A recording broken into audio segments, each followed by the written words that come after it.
Today we will be talking about to-do lists. Hi, Gabriela Laszlo here from KloudGem.com. I'm curious, what format do you keep your to-do lists in? Drop a line in the comments if you don't mind sharing.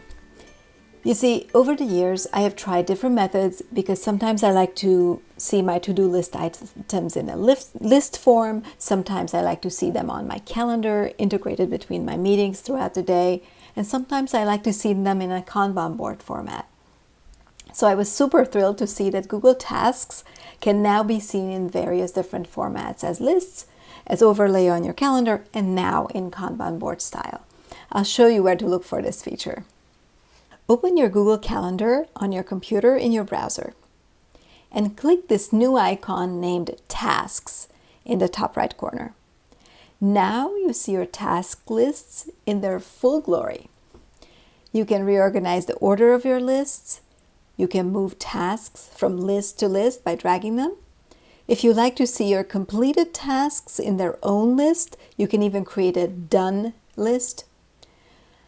But it's actually also enough to just mark a task completed, and you can see the completed items at the bottom of the list. If you plan more high level, you can name a list with the project's name and put the steps that need to be completed underneath, and you can link other documentation URLs or a project plan URL into the details field. Inside each task, you can of course assign it a date and even a time. This puts the task on your calendar view like this. And tasks don't take up space on your schedule. Instead, they show as an overlay on your calendar. Past due items show in red on your task lists.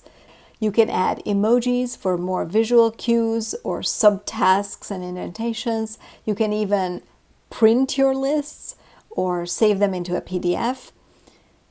This Kanban board style view of tasks is actually one of my new favorite features. If this video helped you, please give it a thumbs up. If you want to get notifications when a new video goes up on the KloudGem channel, subscribe. Thanks for watching. Until next time.